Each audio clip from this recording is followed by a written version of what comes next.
Bem-vindos ao Guerreiros do Mundo. Hoje vamos explorar o Special Air Service, a lendária força especial britânica que revolucionou a guerra moderna e inspirou todas as unidades de elite do mundo. Inscreva-se agora para se juntar à nossa comunidade e apoiar este projeto. Agora, vamos à batalha. No coração do deserto norte-africano, em julho de 1941, nascia uma ideia que transformaria para sempre o conceito de guerra. David Stirling, um jovem oficial escocês de 26 anos, estava prestes a criar algo que nem ele mesmo imaginava quão poderoso se tornaria. A Segunda Guerra Mundial estava em seu momento mais sombrio para os britânicos. O Afrika Korps de Rommel dominava o deserto, e as forças convencionais pareciam inadequadas para enfrentar a máquina de guerra alemã. Era necessário algo completamente diferente, uma abordagem revolucionária que atacasse o inimigo onde ele menos esperava. Stirling havia observado o fracasso das operações de comandos tradicionais e desenvolveu uma filosofia radical: pequenas unidades autônomas, altamente treinadas, capazes de operar profundamente atrás das linhas inimigas. O historiador militar Gavin Mortimer, uma das principais autoridades em forças especiais, destaca que Stirling foi instrumental em vender o conceito aos altos escalões, mesmo sendo considerado por muitos como um oficial problemático. A proposta inicial era audaciosa: criar uma unidade de apenas 66 homens que pudesse causar mais danos que regimentos inteiros. O nome Special Air Service foi uma genial operação de desinformação, sugerindo uma força paraquedista muito maior do que realmente existia. O conceito enfrentou resistência massiva da burocracia militar. Oficiais tradicionalistas viam a ideia como amadorismo perigoso. No entanto, a situação desesperadora no norte da África forçou uma abertura para experiências táticas inovadoras. A primeira operação, codinome Swater, foi um desastre completo. De 55 homens que participaram, apenas 21 retornaram. Muitos consideraram o experimento um fracasso e pressionaram pelo fim da unidade antes mesmo de começar verdadeiramente. Por trás da figura pública de David Stirling existia um homem cuja contribuição foi sistematicamente minimizada pela história oficial. Robert Blair Mine, conhecido como Paddy, era na verdade o cérebro tático por trás dos primeiros sucessos do SAS. Mine era uma força da natureza. Campeão de rugby internacional pela Irlanda, boxeador universitário e advogado formado, possuía uma combinação única de inteligência estratégica e ferocidade física. Sua personalidade explosiva e tendência à violência o tornavam simultaneamente temido e respeitado pelos companheiros. O pesquisador Amy Ross, autor da biografia oficial de Mine, revela que foi ele quem desenvolveu as táticas fundamentais que definiram o SAS. Enquanto Stirling se concentrava na política e promoção da unidade, Mine criava as metodologias operacionais que se tornariam lendárias. A primeira operação verdadeiramente bem-sucedida do SAS aconteceu em dezembro de 1941, liderada por Mine no aeroporto de Tamet, na Líbia. Sua equipe destruiu 24 aeronaves inimigas em uma única noite, estabelecendo o padrão de eficácia que caracterizaria a unidade. Durante essa operação, Mine realizou um ato que se tornou lenda: arrancou com as próprias mãos o painel de instrumentos de uma aeronave alemã, demonstrando uma força física que beirava o sobrenatural. Esse episódio simbolizou a abordagem brutal e direta que caracterizaria o SAS. Ben Massintiri, autor de SAS Rogue Heroes e especialista em operações especiais, aponta que Mine era o verdadeiro líder operacional da unidade, enquanto Stirling funcionava mais como um empresário militar, vendendo o conceito aos superiores. O SAS desenvolveu técnicas completamente inovadoras que mudaram a natureza da guerra moderna. A filosofia de Hit and Run, atacar e fugir, foi aperfeiçoada até se tornar uma ciência exata. A utilização de jipes modificados representou uma revolução tática. Equipados com metralhadoras Vickers montadas na frente e atrás, esses veículos podiam atacar aeroportos inimigos em alta velocidade, causando destruição máxima antes de desaparecer na vastidão do deserto. As técnicas de navegação no deserto eram fundamentais para o sucesso. Operadores aprendiam a se orientar pelas estrelas, interpretar formações rochosas e calcular distâncias com precisão militar. Muitos desenvolveram uma capacidade quase sobrenatural de encontrar caminhos através do aparente nada do Saara. O treinamento em explosivos alcançou níveis de sofisticação inéditos. A bomba Levis, desenvolvida pelo oficial Jules Levis, tornou-se a arma signature do SAS. Pequena, letal e extremamente eficaz contra aeronaves, ela permitia que pequenas equipes causassem danos desproporcionais. A seleção psicológica era tão importante quanto o preparo físico. Operadores precisavam ter uma mentalidade específica, independência absoluta, capacidade de tomar decisões sob pressão extrema e resistência mental para operar sozinhos por semanas. Gavin Mortimer, que entrevistou mais de 100 veteranos das Forças Especiais, destaca que o SAS criou o primeiro programa sistematizado de guerra psicológica, utilizando o terror calculado para desmoralizar forças inimigas muito superiores numericamente. Entre 1941 e 1943, o SAS se transformou na força mais temida do teatro norte-africano. Suas operações noturnas se tornaram lendárias entre alemães e italianos, que começaram a referir-se aos britânicos como fantasmas do deserto. A operação mais espetacular ocorreu em julho de 1942, quando 18 jipes atacaram simultaneamente o aeroporto de Sidi Anais. Em questão de minutos, 40 aeronaves alemãs foram destruídas, praticamente eliminando a capacidade aérea inimiga na região. Paddy Mayne estabeleceu um recorde pessoal impressionante, mais de 100 aeronaves inimigas destruídas individualmente. Seu método era brutal e eficiente: invasão direta dos aeroportos, eliminação das equipes de solo e destruição sistemática de todas as aeronaves disponíveis. As perdas alemãs foram astronômicas. O próprio Marechal Rommel admitiu que as operações do SAS causavam mais danos que bombardeios aéreos convencionais. A unidade estava literalmente mudando o equilíbrio de poder no norte da África. A reputação do SAS chegou aos mais altos escalões nazistas. Adolf ordenou pessoalmente que qualquer membro capturado fosse executado sumariamente, reconhecendo assim a eficácia devastadora da unidade. O historiador militar James Adams documenta que o SAS destruiu mais de 400 aeronaves inimigas durante o período, um número que superava muitas esquadrilhas inteiras da RAF operando em condições normais. Com o fim da campanha norte-africana, o SAS enfrentou o desafio de adaptar suas táticas aos cenários europeus. A Sicília e a Itália ofereceram novos tipos de operações que testaram a versatilidade da unidade. A invasão da Sicília em julho de 1943 marcou a primeira operação anfíbia do SAS. Paddy Mayne, agora comandando a Special Hiding Squadron, liderou assaltos diretos contra posições costeiras fortificadas, demonstrando que a unidade podia se adaptar a qualquer tipo de combate.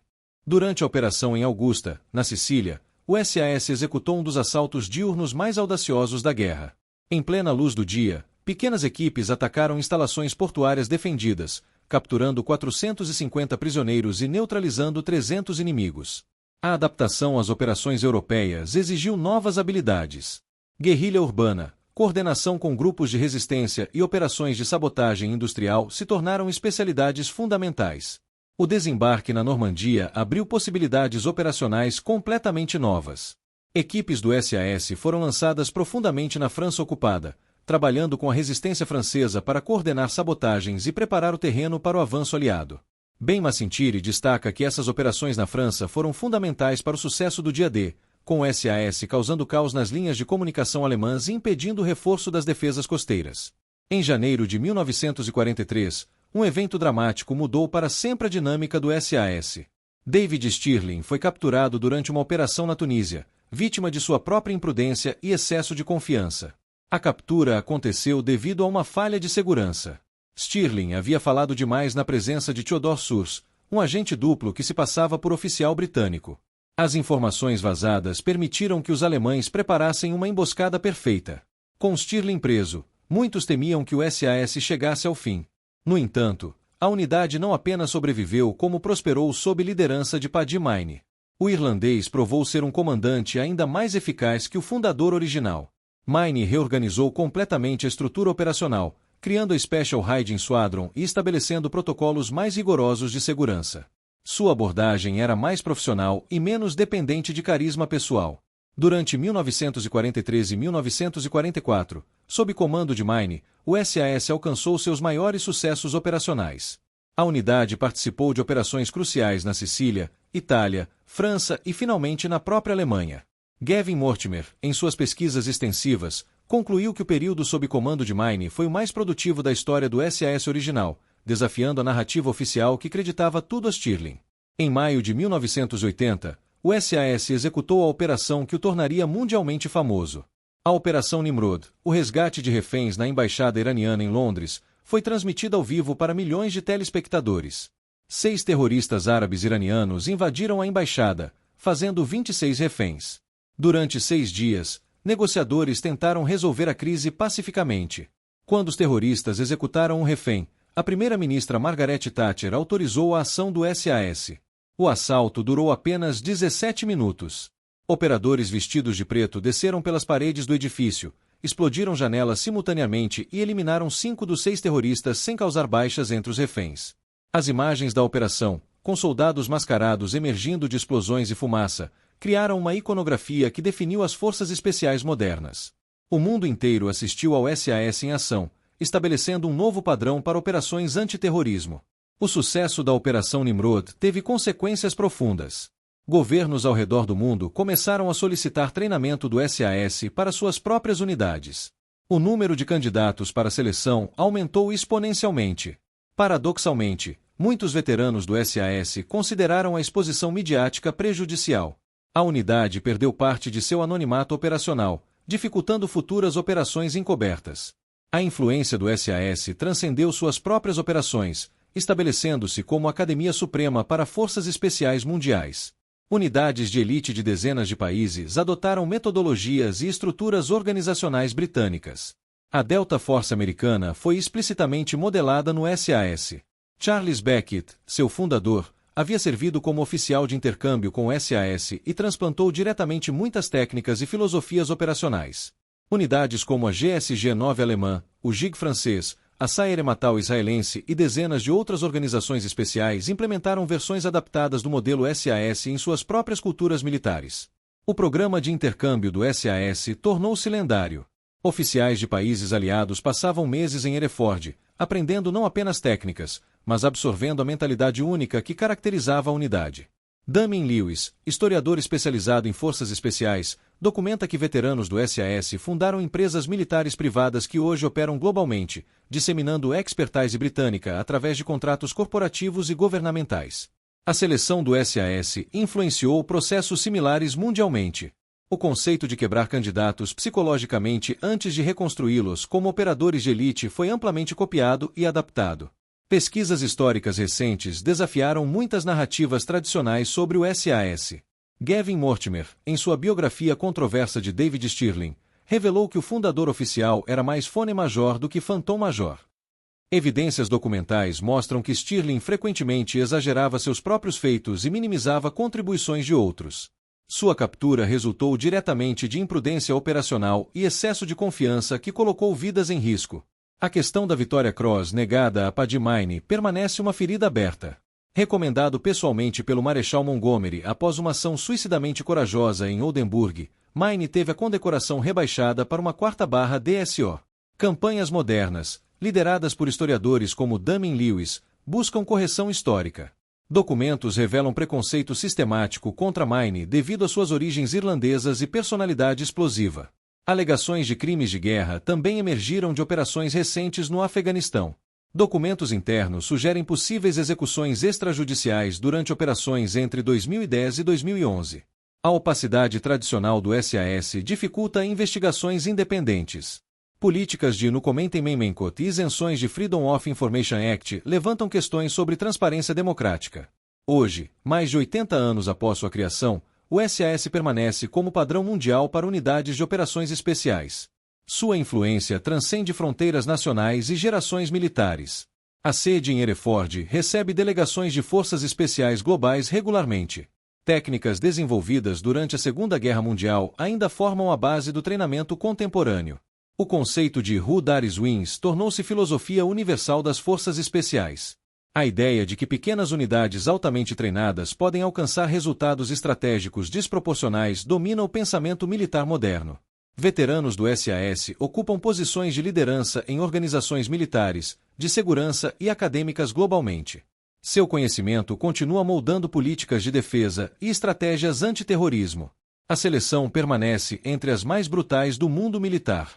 Taxa de aprovação inferior a 10% garante que apenas indivíduos excepcionais integrem a unidade. Tecnologicamente, o SAS evolui constantemente.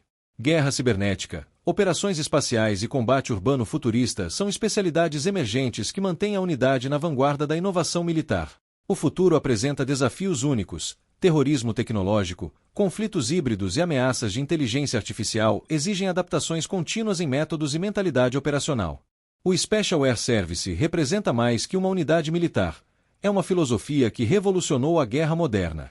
De suas origens humildes no deserto norte-africano até sua posição atual como força de elite suprema, o SAS demonstrou que coragem, inovação e determinação podem superar qualquer obstáculo. Seus operadores permanecem nas sombras, seus sucessos raramente são celebrados publicamente, mas sua influência na segurança global é inegável. Eles são os guerreiros silenciosos que protegem a civilização quando a escuridão ameaça prevalecer.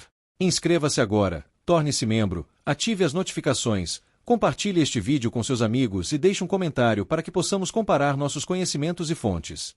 Obrigado por acompanhar nosso canal. Até nossa próxima jornada estratégica, aqui no Guerreiros do Mundo.